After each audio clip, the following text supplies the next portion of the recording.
आपला कृषी प्रधान देश आहे. आपल्या देशाची सगळ्यात जास्त संख्या जर कोणत्या व्यवसायात असेल तर शेती ह्या व्यवसायात आपली जास्त संख्या याच्यामध्ये गुरफटलेली आहे. शेती व्यवसाय म्हणजेच आपल्या जगाचा पोशिंदा आपण ज्याला म्हणतो त्याला म्हणतात शेतकरी. आणि ज्या शेतीतून धान्य पिकवलं जातं त्याला म्हणतात शेती.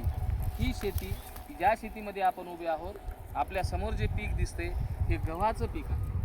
या प्रकारामध्ये शेतीमध्ये काम करत असताना दोन प्रकारचे पिकं घेतले जातात. दोन हंगामामध्ये ते पिकं घेतले जातात.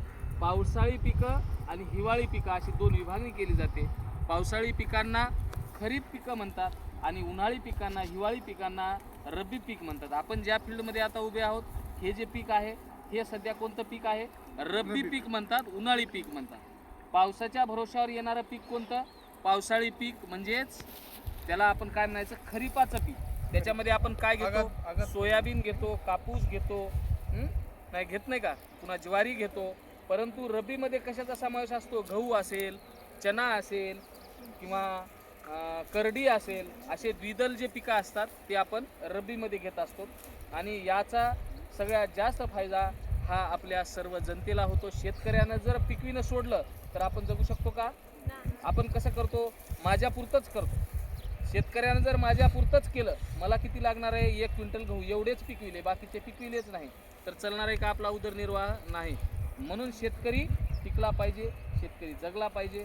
अशा भूमिकेतून आपल्याला शेतीची माहिती असणं जरुरी आहे. आपल्याला भविष्यामध्ये या शेतीवरच डिपेंडेड व्यवसाय, बरेचसे व्यवसाय आहेत, शेतीशी निगडीत व्यवसाय आहेत. मग शेतीत येणारं धान्य कोणतं, त्या धान्यावर काय प्रोसेस करता येते, याच्याविषयी जर आपल्याला इत्यंभूत माहिती घ्यायची असेल तर आपल्याला शेतीतल्या पिकांची माहिती पाहिजे. शेतीतले पिकं, आता हा गहू हे जे पीक आहे ते साधारण किती महिन्याचं पीक आहे? 4 महिन्याचं पीक आहे. याची पेरणी केव्हा केली जाते माहिती आहे तुम्हाला? साधारण नोव्हेंबर महिन्यामध्ये याची पेरणी होते, जेव्हा हिवाळ्याचं प्रमाण जास्त असतं. थंडीमध्ये निघणारं हे पीक आहे. जेवढी थंडी जास्त असते तेवढे या पिकामध्ये उत्पादन वाढत असतं. म्हणून ह्या पिकांना रब्बी किंवा हंगामी पीकसुद्धा म्हटलं जातं. या पिकाला येण्यासाठी 4 महिन्याचा काळ लागतो. सलग 20 दिवसाला किंवा 15 दिवसाला जशी जमिनीची पोत आहे, जशी जमिनीची सुपीकता आहे, त्याच्या गरजेनुसार त्याला पाणी दिलं जातं, खत दिला जातो. आपण ज्या शेतामध्ये थांबलो आहोत ही काय म्हणतो आपण, ही जी जमीन आहे या जमिनीची सुपीकता थोडीशी कमी आहे. ही काळी जमीन नाही बघ, तुम्ही लक्ष द्या. ही थोडीशी भुरकट जमीन आहे, पांढऱ्या रंगाची जमीन, याला चिबाडी जमीन म्हणतात. या जमिनीमध्ये पाणी जेव्हा जास्त पडतं तेव्हा या जमिनीमध्ये पाणी जास्त साचून ठेवण्याची क्षमता कमी असते. म्हणून ही सुपीकतेच्या प्रमाणामध्ये थोडीशी कमी सुपीक जमीन मानल्या जाते. त्याला इंग्रजीमध्ये आपण क्लेली जमीन ज्याला म्हणतो ना, क्लेली, ती ही जमीन. सुपीक जमीन जी असते ती अतिशय काळी असते आणि त्याच्यामध्ये